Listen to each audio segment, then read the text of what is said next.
এবার দেখাবো খালের উপর বেআইনি নির্মাণ, আর সেই খালের উপর দেদার বেআইনি দোকান। সাতগাছিয়ার মহিষকোট রোডের ঘটনা, ছবিটা দেখাবো আপনাদের। দেখুন, খাল আর সেই খালের উপর একের পর এক বেআইনি নির্মাণ, আর সেই বেআইনি নির্মাণের অভিযোগে এবার সরব পঞ্চায়েত সদস্য।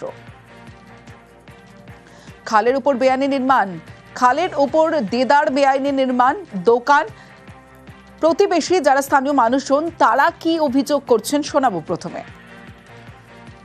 আমরা এর জন্য এলাকার লোক প্রতিবাদ করছি। পঞ্চায়েত স্তরের লোকেরা কিছু পয়সা টয়সা খেয়ে এই কাজটাকে তাকে করাচ্ছে। 200-300 লোকের আমরা সই করে নিয়ে সেচ দপ্তর থানাকে দিয়েছি এক কপি, এমএলএ সাহেবকেও জানিয়েছি। এমপি সাহেব তো বলছে যে আমাদের কাছেও এসে বলেছে এক সময় যে স্বচ্ছভাবে কাজ করতে হবে, কিন্তু তার মধ্যিখানে কিছু ঘোলা জল ঢুকে গিয়ে এই কাজটা করাচ্ছে। সমীর মণ্ডল রয়েছে আমার সঙ্গে। সমীর, এত স্থানীয় মানুষজন যারা অভিযোগ করছেন, তারা পঞ্চায়েতের বিরুদ্ধেই অভিযোগ করছেন, কিন্তু পঞ্চায়েত সদস্য তিনিও আবার অভিযোগের সরব হয়েছেন। কিন্তু যখন নির্মাণ তৈরি হচ্ছিল তখন কেন কোনো ব্যবস্থা হলো না?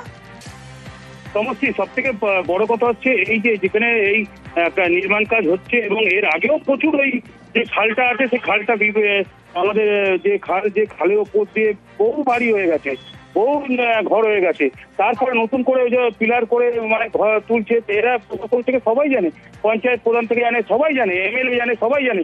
কিন্তু আমরা যখন কথা বলছি, যখন ওদের সঙ্গে এমএলএ কিংবা ওখানকার পঞ্চায়েত সদস্য অভিযোগ করছে, তখন ওদেরকে যখন আমরা জিজ্ঞেস করছি, বলছে আমরা তো একটা ছোটখাটো পঞ্চায়েত সদস্য কিংবা আমাদের থেকে বড় প্রভাবশালী এই যারা কাজ করছে, যারা কাজ করছে তাদের সঙ্গে যখন আমরা কথা বলি, তারা বলছে আমাদের কাছে সব কাগজপত্র আছে, সেই কাগজপত্র নিয়ে আমরা কাজ করছি।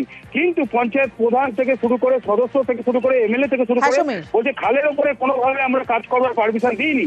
তাহলে খালটা আস্তে আস্তে ছোট হয়ে যাচ্ছে, আরো জল জমবে। তাহলে কেন এরা করছে? এটা এখনো পর্যন্ত প্রশাসন থেকেও কিছু করেনি এবং ধরপাকড়ও এখনো শুরু হয়নি। অভিযোগ খতিয়ে দেখার আশ্বাস দিয়েছেন বিধায়ক। এই এলাকাতে অনেক প্রমোটিং হচ্ছে, অনেক ক্ষেত্রে অনেক ধরনের অন্যায় কাজকর্ম হচ্ছে। খবরটা আমার কাছেও আছে। এটা নিঃসন্দেহে অন্যায় কাজ, এটা কখনোই বরদাস্ত করা যায় না। সরকারি কী নিয়ম আছে, তাকে কে পারমিশন দিয়েছে, কে কীভাবে করছে না করছে দেখে নেওয়ার জন্য আমি পুলিশকে যথেষ্টভাবেই বলেছি। পুলিশ নিশ্চয়ই বিষয়টা দেখছে।